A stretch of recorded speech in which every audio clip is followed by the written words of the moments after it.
Welcome back जनाब। और इस वक्त आपको बताएं कि जराइम में हम बड़ा इजाफा देख रहे हैं। क्राइम रेट बढ़ता ही जा रहा है। लॉ एंड ऑर्डर इस वक्त बहुत मुश्किलात का उनको सामना करना पड़ रहा है। इलाके आपको बताएं, कराची के जो कच्चे के इलाके हैं वहाँ पे डाकू को पकड़ना और वारदातों को काबू पाना बड़ा मुश्किल हो रहा है। कच्चे के डाकुओं की बढ़ती हुई कार्रवाइयाँ, सिंध पुलिस नाकाम क्यों है, मतलब ये चैलेंज क्यों से सामने देखने को मिलता है कि इसको हम कंट्रोल नहीं कर पा रहे। इसी पर बात करेंगे। नुमाइंदा 5 न्यूज़ मुख्तार शामी ने हमें ज्वाइन किया है। मुख्तार शामी सक्कर से आपका बहुत शुक्रिया, आपने हमारे लिए वक्त निकाला। आप ये बताइए कि क्या रीज़न्स हैं, क्या वजूहात है कि पुलिस नाकाम है, बेबस है, परेशान है और कच्चे के जो इलाके हैं वहाँ डाकुओं का राज बरकरार है। अच्छा, सबसे पहले हम बात कि कच्चे का इलाका है क्या। ये कच्चे का इलाका जो है दरियाए सिंध के बीच में एक तिकोन नुमा जजीरा है जो पंजाब से शुरू होता है, राजनपुर जिला, रहीमयार खान। उसके बाद अगर सिंध में आ जाएं तो ये 7 से 8 अजला पे मुश्तमिल है। घोटकी, सक्खर, चक, शिकारपुर, कश्मोर। उसके बाद अगर हम बलूचिस्तान चले जाएं तो ये डेरा बुगटी से मिलता है। यानी कि तिकोन नुमा ये एक जजीरा है जिसकी अगर हम 70 से 75 किलोमीटर इसकी लेंथ है और अगर हम इसकी चौड़ाई पे बात करें तो ये 15 से 20 किलोमीटर चौड़ा है। सालाना यहाँ पर जो है कई लाख टन गंदम की काश्त होती है। एक ही फसल यहाँ काश्त होती है और इस वक्त जो है यहाँ पर छोटे मोटे तकरीबन सैकड़ों गांव मौजूद हैं। हजारों की तादाद में इस वक्त यहाँ पर जो है मुख्तलिफ कौम के अफराद भी हैं। कच्चे के इलाके में जो है ये जो डाकू राज कायम है, ये तकरीबन 16 से 17 ग्रुप्स हैं और ये जो है तकरीबन 100 से 150 250 के करीब अफराद हैं जो मेन अफराद डाकू हैं। उसके बाद ये जो कच्चे में लोग रहते हैं उन्हें इस्तेमाल करते हैं। यहाँ पर अब तक जो है 4 दहाइयों से जो है हुकूमत सिंध ले लें या पाकिस्तान, हुकूमत पाकिस्तान ले लें, पुलिस की रेट यहाँ कायम नहीं हो सकी। उसकी सबसे बड़ी वजह यह है कि यहाँ के जो वडेरे हैं, जो सरदार हैं, जो हुकूमतों में अपनी काफी मजबूत अपनी जड़ें रखते हैं, उन सबसे बड़ी वजह यही है। उसके बाद दूसरा जो है कौमी तकरार जो है, दो कौमों के दरमियान जो झगड़े रहे हैं उसका सबब भी है। ये डाकू इतने तो ताकतवर हो गए हैं कि ये कौमी शाहराहों पर जो है आए दिन आकर लूट मार करते हैं। इससे कबल जो है सक्खर मुल्तान मोटरवे पे भी इन्होंने कार्रवाइयां की, एक दो के करीब ड्राइवर्स को भी अगवा किया और इससे पहले बुगटी सरदार को जो है मोटरवे से सक्खर अपना मुल्तान पे इन्होंने उसे कत्ल किया, जिसके बाद बुगटी कौम का एक बहुत बड़ा हमला इन्होंने जो है इस कच्चे पे किया। इसके अलावा जो अगर हम बात करें कि सिंध पुलिस ने अब तक जो है 2 डीएसपीज और इसके अलावा एसएचओ कई दर्जन से जायद जो है वो सिपाही भी शहीद हो चुके हैं। अब तक इस तमाम मामले को जो है गुज़िश्ता अप्रैल में जो है सदर ममलकत आसिफ जरदारी ने सक्खर कमिश्नर ऑफिस में जो है एक इजलास भी मुनक्कद किया था, जिसमें वजीर दाखिला भी हमारे मौजूद थे, आईजी सिंध भी मौजूद थे, रेंजर्स के आला अफसरान भी मौजूद थे, खुफिया इदारों के मौजूद थे।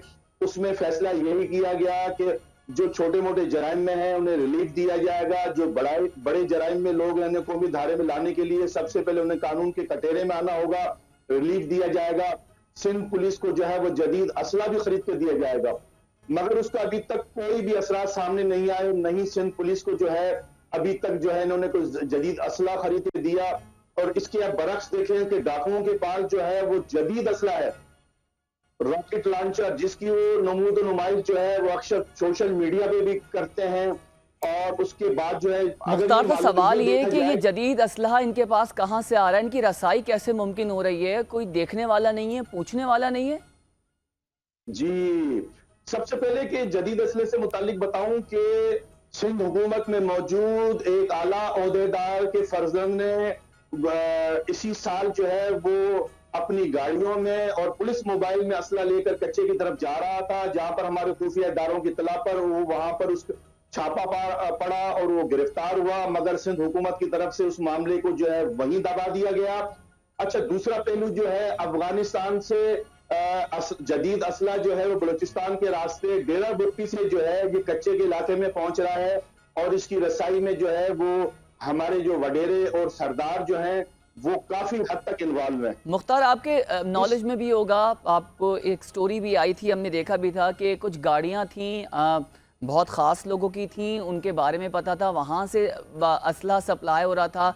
वो स्टोरी भी आई और वो गायब हो गई। उस हवाले से भी अपडेट्स हैं आपके पास, या वो मामला कहाँ तक पहुँचा? वो स्टोरी मैंने आपको बताया ना कि वो शिकारपुर से ताल्लुक रखने वाले एक सरदार थे और सिंध हुकूमत में वो मुशीर भी थे। उनके साहबजादे जो है उस गाड़ी में असला लेकर जा रहे थे, जिन्हें अरेस्ट किया गया। वो असला बरामद हुआ और उसके बाद जो है वो मुशीर जो है वो मुस्तफा हुए और उस मामले को जो है बड़ी खामोशी से जो है वो सिंध हुकूमत ने वो दबा दिया। जी ठीक है, बहुत शुक्रिया मुख्तार शामी आपका। और इस वक्त मामलात नाज़रीन आपके सामने हैं कि असला सप्लाई भी हो रहा है डाकुओं के पास, जैसे हमारे रिपोर्टर बता रहे थे कि बहुत ज़्यादा हैवी जिसको असला, गन्स और पता नहीं क्या क्या उनके पास है। जब ये राज होगा, ये पावर होगा, तो वो कैसे अमन कायम कर सकेंगे? तो फिर जो मुकामी पुलिस है उसको भी वो खातिर ख्वाह नहीं लाएंगे। नाज़रीन, अब ज़रा कराची के लोकल इशूज़ की बात करें, सड़कों की बात करें। ये जो कराची का इस वक्त हाल है, ये बदहाल हुआ है। आप यकीन जाने, अभी 2 मानसून के स्पेल्स गुजरे और बारिश उसमें हुई है, और उसके बाद जो ये गड्ढे बने, सीवरेज के इश्यूज़ हैं, पानी खड़ा हो जाता है, उसके बाद आप यकीन करें ट्रैफिक इतना जो है जैम होता है, उसकी रवानी इतनी मुतासर होती है। अब तो बड़ी बड़ी शाहराहें हो गई, शाहराह फैसल, कायदीन, ये पुल्स जो हो गए, और सुबह के औकात है जहाँ लोग दफ्तर जाते हैं, बच्चे अब स्कूल भी खुल गए हैं, स्कूल जा रहे हैं। डेफिनेटली एक ट्रैफिक तो है, एक वॉल्यूम तो है सड़कों पे, तो वो कैसे सही होगा? तो एडमिनिस्ट्रेटिव हमारा जो अमला है वो कहता है जी बेहतर कर रहे हैं, चीज़ें बेहतर हो रही हैं। वो एक जगह को बेहतर करते हैं, उसकी फुटेज टीवी पर आती है और सोशल मीडिया पर उन्हीं के पेज पे आती है और कहते हैं मामलात बेहतर हैं। इन तमाम तर इशूज़ पर बात करेंगे। हमारे नुमाइंदे जुनेद जावेद ने हमें ज्वाइन किया है। जुनेद, बताइएगा कि गाड़ियाँ, मोटरसाइकिलें इस वक्त सब ट्रैफिक में होती हैं, सीवरेज का निज़ाम धर्म बरम है, पानी जो है खड़ा है तो खड़ा है। किस तरफ देख रहे हैं शहर को हम, और क्या हालात हैं? तो आपको अस्सलाम वालेकुम। और दूसरा, शहर की सूरत में हम बात कर रहे हैं। कराची शहर अब मोइंजोदारो बनते चला जा रहा है। कराची शहर के अंदर जो एडमिनिस्ट्रेशन है वो शायद ये तायुन नहीं कर पा रही है कि उसने जो है पहले मरहले में क्या काम करना है। कराची के शहरी, कराची का हर रहने वाला इस वक्त जो है वो मुख्तलिफ अमराज में मुब्तला हो चुका है। दम्मे के मरीज में लोग मर्ज में जो है वो लोग मुब्तला हो चुके हैं, क्योंकि कराची शहर की जिस शाहरा से आप गुजरेंगे आपको धूल और मिट्टी का जो है एक गुबार नजर आएगा जो लोगों के चेहरों के ऊपर पड़ रहा होता है। पॉल्यूशन इतनी फैल चुकी है कि लोग जो है अब बेजार हो चुके हैं, डॉक्टरों के पास फीसें भर भर कर जो है वो तंग आ चुके हैं। कराची शहर में एक मसला तो है नहीं, आपके पास सड़कों का मसला है, आपके पास सेवरेज का मसला है, आपके पास नालों का मसला है, आपके पास खुले गटर का मसला है, आपके पास पॉल्यूशन का मसला है, आपके पास दीगर कई मसले हैं, ट्रांसपोर्टेशन का मसले चल रहे हैं। और उसके बाद फिर सबसे बड़ी कराची की बदकिस्मती यह है कि जो मंसूबे शुरू किए जाते हैं वो वक्त पर जो है वो खत्म नहीं हो पाते, और उसके बाद कराची का जो है इंफ्रास्ट्रक्चर मुकम्मल तबाह हो जाता है। इस वक्त कराची के अंदर इंफ्रास्ट्रक्चर की कमी है। जो इंफ्रास्ट्रक्चर माजी में कभी हुआ करता था वो इंफ्रास्ट्रक्चर अब कराची के लिए नहीं है। सबसे बड़ी बात, कराची के लिए कोई मास्टर प्लान ही मौजूद नहीं है जिसके तहत कराची को जो है वो डेवलप किया जाए, कराची को बनाया जाए, लेकिन उसके लिए कोई मास्टर प्लान ही मौजूद नहीं है। आपने बात की सड़कों की, कराची की आप वीवीआईपी शाहराहों को अगर आप देखें तो शाहराह फैसल का शाहराह फहरिस्त नाम आता है। शाहराह फैसल इस वक्त बेहतर हालत में है, लेकिन अब जब ड्रिग के मुकाम तक पहुंचते हैं तो ड्रिग रोड पे थोड़ी सी हालत उसकी खराब है। फिर आप इसको मलिर की जानिब ले जाए तो मलिर काला बोर्ड पे आपको बेहतर मिलेगा। इसके बाद फिर मलिर काला बोर्ड से कायदाबाद और फिर कायदाबाद से फिर आप लांडी चले जाए या फिर भैंस कॉलोनी चले जाए तो आपकी हालत जो है वो उस काबिल नहीं होगी कि आप घर वालों से दो मुस्कुरा कर बातचीत कर सके, क्योंकि आप इतने थके हुए घर पहुंचेंगे कि आप जो है वो बच्चों को भी अपने दूर कर रहे होंगे कि यार दूर चले जाओ, बस अभी मुझसे बात नहीं करो। एक चिड़चिड़ापन हो जाएगा। इसके अलावा अगर आप मुख्तलिफ इलाकों की बात करें, कायदाबाद की यही सूरत हाल है, लियाकताबाद की यही सूरत हाल है, करीमाबाद की सूरत हाल है, शाहराह कायदीन की यही सूरत हाल है, शाहराह पाकिस्तान की यही सूरत हाल है, टीपू सुल्तान रोड की यही सूरत हाल है। इन तमाम रोडों को बनाना चाहिए। सबसे ज्यादा बिल्कुल सही कह रहे हैं आप जुनेद, इन तमाम तर लोगों को बनाना चाहिए। और इस वक्त सूरत हाल जो है बड़ी ख़राब है, बड़ी अबतर है। बहुत शुक्रिया आपने इस स्टोरी पर बात करी। नाज़रीन, देखा आपने इस वक्त शहर की सूरत हाल क्या है। मौसम की बात कर लेते हैं।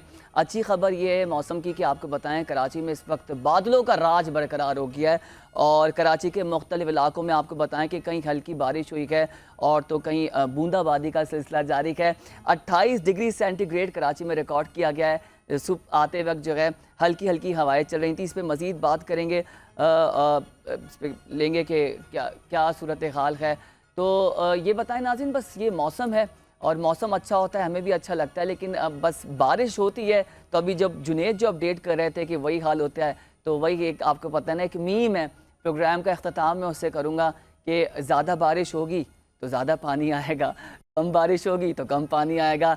नाज़रीन, होपफुली आपको आज का प्रोग्राम पसंद आया हो, कोई बात आपको बुरी लगी हो तो उसके लिए माजरत। हाँ, हम उम्मीद करते हैं कि आपका दिन आज का अच्छा गुजरेगा। आपसे मंडे को मुलाकात होगी पीर को, और होपफुली मामलात में, माशी मामलात में, दीगर मामलात में पाकिस्तान की बेहतरी आए। अपना और अपने मुल्क का बहुत ख्याल रखें। मुझे मेरी पूरी प्रोडक्शन टीम को दीजिए इजाज़त। अल्लाह हाफ़िज़। पाकिस्तान जिंदाबाद।